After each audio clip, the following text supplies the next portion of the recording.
दोस्तों आज हम एक ऐसी कार कंपनी के बारे में बात करेंगे जिसने भारत में करीब 30 सालों तक राज किया और इस कार को रखना एक समय इज्जत की बात हुआ करती थी। जिस कार कंपनी की मैं बात कर रहा हूँ उसका नाम है हिंदुस्तान एम्बेसडर, जिसे इसके शानदार लुक और परफॉर्मेंस की वजह से किंग ऑफ इंडियन रोड्स भी कहा जाता है। और दोस्तों ये लोगों के लिए कार कम एक एहसास ज्यादा हुआ करती थी। भारत के न जाने कितने भाई बहनों ने इस कार की आगे वाली सीट के लिए लड़ाई की है और न जाने कितने लोगों को उनकी मंजिलों तक पहुंचाने में उनका साथ निभाया है। और एम्बेसडर एकमात्र ऐसी गाड़ी थी जो न केवल बड़े बड़े नेताओं, बिजनेसमैन और ऑफिसर्स की पसंद हुआ करती थी, बल्कि आम लोग भी इस कार के उतने ही दीवाने थे। और इसका मुख्य कारण यह था कि इसके प्राइस को एक मिडिल क्लास फैमिली भी अफोर्ड कर सकती थी। और दोस्तों अभी तक की स्टोरी से तो आपको पता चल ही गया होगा कि इस कार में जरूर ही कोई खास बात थी। तो चलिए क्यों ना हम इस कार की स्टोरी को शुरू से डिटेल्स में जानते हैं। तो दोस्तों इस कहानी की शुरुआत होती है आज से करीब 62 साल पहले से, जब 1956 में हिंदुस्तान मोटर्स ने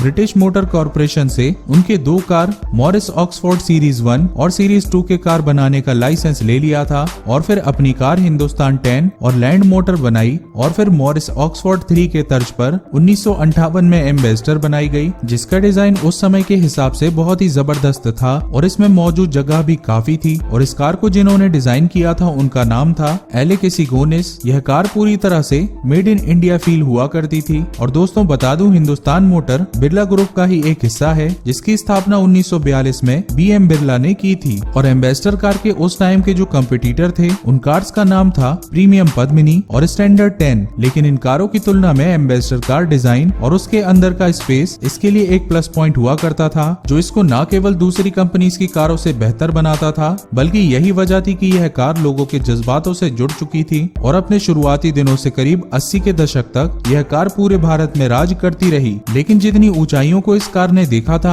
अब वो समाप्त होने वाला था, क्योंकि मारुति सुजुकी ने अपनी कम कीमत वाली गाड़ी मारुति 800 लॉन्च कर दी थी, जो कि 1993 में करीब 53,000 रुपए में मिलती थी। और इसी कार की लॉन्चिंग के बाद से ही एम्बेसडर ने भारतीय कारों की दुनिया में दबदबा खोना शुरू कर दिया। और इसी तरह से आगे चलकर 90 का दशक एम्बेसडर कार के लिए और भी बुरा साबित हुआ, क्योंकि देश विदेश की बड़ी बड़ी कंपनियां भारत में आना शुरू हो गई थी। हालांकि एम्बेसडर कार को 1992 में फुल बेयर मार्क 10 के नाम से यूके में बेचने की कोशिश की गई और कार में कुछ बदलाव जैसे सीट बेल्ट्स और हीटर लगाए गए, जिससे कि वह यूरोपियन सेफ्टी स्टैंडर्ड पर काम कर पाया। हालांकि यूके में इसे ज्यादा पसंद नहीं किया गया और इसी वजह से कंपनी को काफी नुकसान उठाना पड़ा। और आखिरकार 2014 में फाइनेंशियल परेशानियों के चलते ही इन कार्स का प्रोडक्शन बंद करना पड़ा। और फिर आगे 1 फरवरी 2017 को एम्बेसडर को एक फ्रांसीसी कंपनी पीएसए ग्रुप ने महज 80 करोड़ की रकम के साथ खरीद लिया और बस एक समय तक सबका पसंदीदा होने वाली एम्बेसडर कार का सफर समाप्त हो गया। वैसे तो अपनी शुरुआत से लेकर अब तक एम्बेसडर कार के बहुत सारे मॉडल्स आते रहे, जिसमें मार्क 1 सबसे पहला था, जो कि 1957 से 1962 तक बनाया गया। इसके बाद आया मार्क 2, जो कि 1962 से 1975 तक बनाया गया। कार की तीसरी जनरेशन मार्क 3 1975 से लेके 1979 तक बाजार में रही। और फिर मार्क 4 या ये कह लीजिए एम्बेसडर की चौथी जनरेशन 1979 से 1990 तक बनी रही। और फिर 5वें जनरेशन के तौर पर एम्बेसडर नोवा आई, यह 1990 से 1999 तक बाजार में रही। और फिर एम्बेसडर कार की छठी जनरेशन का नाम 1800 ISZ था, जिसे कि 1992 से 2011 तक बनाया गया। इसी बीच एम्बेसडर एविगो